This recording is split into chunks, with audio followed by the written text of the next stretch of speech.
Bem-vindos a mais uma aula de pesquisa operacional e neste vídeo vamos falar de programação matemática, que é uma área muito grande dentro da pesquisa operacional. Então, começando aqui. A programação matemática também é conhecida como otimização matemática e ela é uma área da pesquisa operacional que estuda o uso de modelos matemáticos para a resolução de problemas de otimização. A resolução desses problemas normalmente é feita com algoritmos computacionais, dentre os quais se destacam o Simplex e o Branch and Bound. Eu vou falar um pouco mais desses algoritmos em aulas mais para frente nesse curso. Por enquanto, nós estaremos preocupados em modelar o problema e encontrar a solução utilizando um programa específico para isso. Se o problema for pequeno, com 2 ou talvez até 3 variáveis, é possível resolver manualmente, usando só papel e caneta. Porém, se o problema já tem 4 ou mais variáveis, esse processo fica muito trabalhoso. E voltando aqui para o nome dessa disciplina, da programação matemática, esse termo programação, na verdade, não tem a ver com programas de computadores. Essa palavra, programação, está associada com planejamento, ou seja, a definição das atividades que vão ser executadas para se obter um resultado. De preferência, o que a gente vai chamar de resultado ótimo. Esse resultado ótimo é o resultado melhor possível dentro de todas as restrições do problema e de acordo com o objetivo especificado.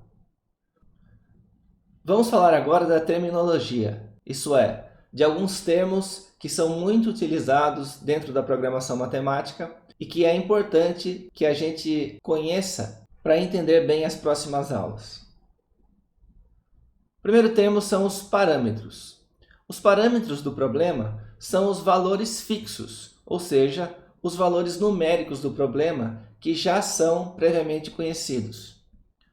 As variáveis, por outro lado, são as incógnitas, ou seja, são os valores desconhecidos do problema. Normalmente, os valores x1, x2, y1, y2 e assim por diante. E o valor de cada variável vai ser determinado durante o processo de resolução do problema. Próximo, a função objetivo vai ser a expressão matemática que tem a ver com o objetivo do problema. Normalmente, vai ser uma expressão de maximização ou então de minimização. Maximização, quando a gente estiver falando, por exemplo, de lucro. Normalmente, a empresa quer maximizar os lucros dela. Ou então, maximizar a produção, maximizar o número de pessoas impactadas e assim por diante. E minimização? Problemas de minimização normalmente estão associados a custo, a distância, a variações no processo e coisas desse tipo. Em seguida, temos as restrições do problema. E as restrições são todos os requisitos que as variáveis devem satisfazer. Por último, a solução. E a solução são os valores numéricos atribuídos às variáveis. Por exemplo, no final do processo de resolução, pode ser que a gente chegue à seguinte solução. O x1 é igual a 3 e o x2 é igual a 7. Então, esses valores 3 e 7 seriam a solução desse modelo. As soluções, elas são de dois tipos. Ou elas são viáveis ou elas são inviáveis. Soluções viáveis são aquelas que obedecem a todas as restrições do problema. E são as soluções que interessam para a gente. A solução inviável é aquela que não obedece a pelo menos uma restrição do problema. E, portanto, essa solução pode ser descartada. O conjunto de todas as soluções viáveis é o que a gente vai chamar de conjunto viável, espaço viável ou também região viável. Os três termos podem ser utilizados. E dentro desse conjunto viável, pode ser que haja o que a gente chama de solução ótima. E a solução ótima é aquela que é viável e produz o melhor resultado possível de acordo com a nossa função objetivo. Então pode ser aquela solução que produz o valor máximo, se o problema for de maximização, ou o valor mínimo da função objetivo, se o problema for de minimização.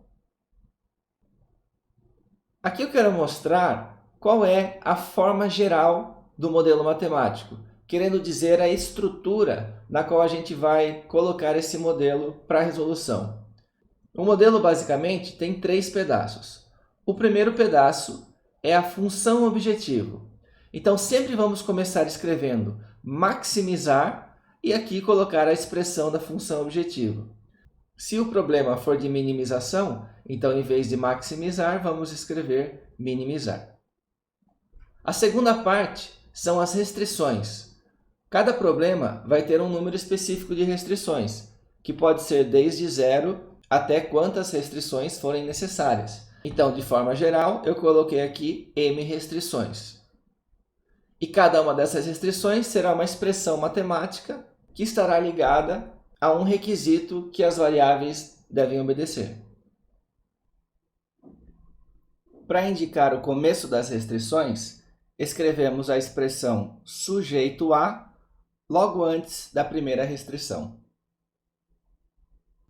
Por último, iremos incluir também o tipo das variáveis. E aqui no tipo das variáveis, podemos dizer que as variáveis são contínuas, que as variáveis são inteiras, que as variáveis são binárias, que as variáveis estão dentro de um certo intervalo, elas são negativas, elas são positivas. Todas essas informações serão colocadas aqui no final do modelo. E todas essas expressões irão determinar para a gente o conjunto viável do problema. E por último, mas não menos importante, aliás, muito importante, é a gente sempre definir muito bem o que significa cada uma das variáveis usadas no modelo. Se a gente estiver usando x1, x2, x3, é preciso dizer exatamente o que significa x1, o que significa x2, x3 e todas as outras variáveis utilizadas. Simplesmente escrever o modelo usando as variáveis, mas não dizer o que elas significam, não é a forma correta. Lembre-se sempre de escrever a definição das variáveis da forma mais precisa que você puder.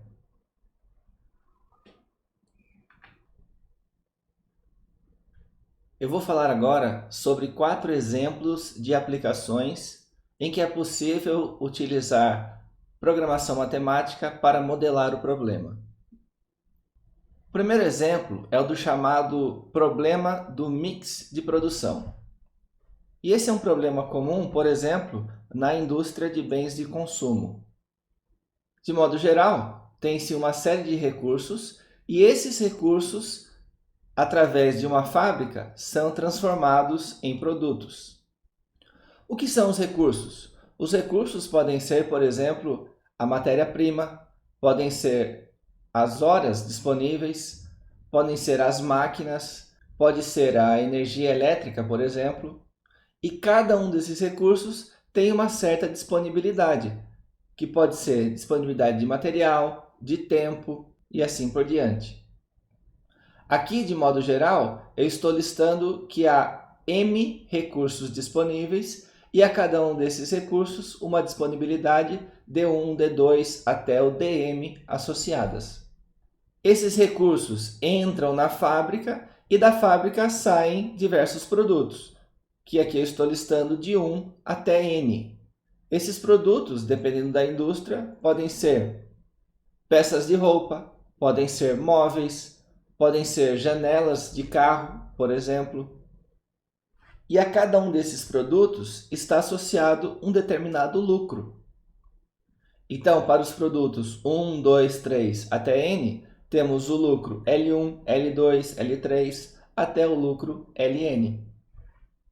E o objetivo da fábrica ou da empresa normalmente é maximizar o seu lucro total. Então a empresa precisa decidir, dentre esses N produtos, a quantidade de cada um a ser produzida, que depende da disponibilidade de matéria-prima e também do lucro associado a cada produto. E é daí que vem o nome mix de produção. Qual é o mix de produtos a ser produzidos para gerar o maior lucro possível?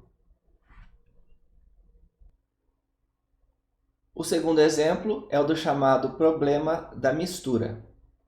E esse problema ocorre, por exemplo, na composição de rações para animais, na composição de ligas metálicas e também na composição de areias para filtros.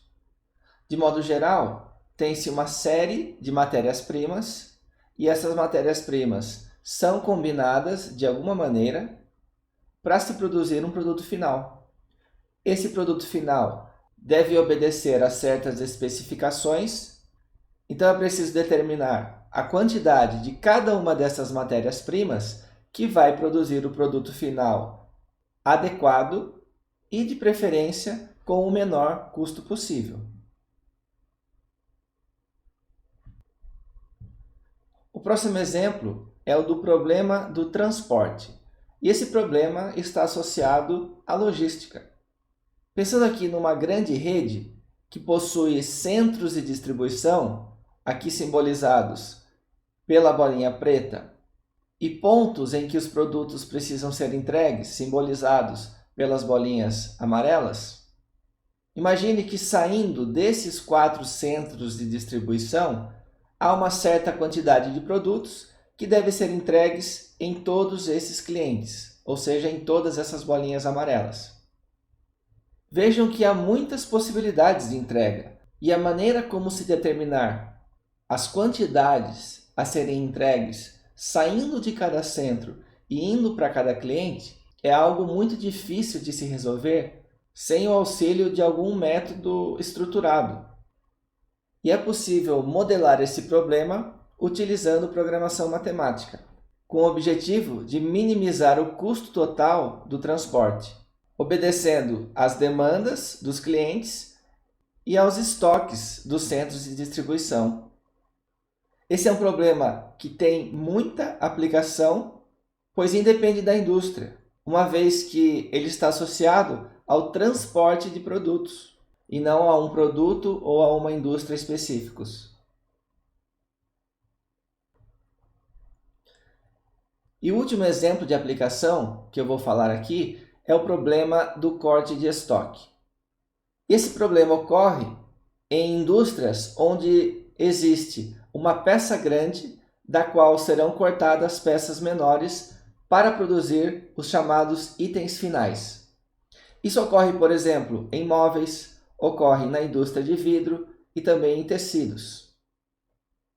Normalmente a matéria-prima é estocada em chapas grandes do material, que pode ser madeira, vidro, e essa chapa deve ser cortada de alguma forma para a produção desses itens finais. Cada forma de cortar a chapa é o que a gente chama de padrão de corte. Então veja que nesse exemplo eu coloquei 2 padrões de corte. Este primeiro padrão está produzindo 3 itens desse primeiro tipo e está produzindo 2 itens desse segundo tipo. O segundo padrão de corte está produzindo 3 itens desse terceiro tipo e mais 3 itens desse último tipo aqui. Para esse exemplo específico, você pode imaginar que existem vários outros padrões de corte que poderiam ser utilizados. Aqui eu coloquei apenas 2 para exemplificar. Nesse tipo de problema, o objetivo é minimizar a quantidade de matéria-prima utilizada, satisfazendo a demanda de todos os itens. Para cada uma dessas 4 aplicações, eu fiz um vídeo com um exemplo específico e mostrando o passo a passo da montagem do modelo matemático. Eu vou deixar o link para esses vídeos na descrição deste vídeo. Ficamos por aqui e eu espero você no próximo vídeo.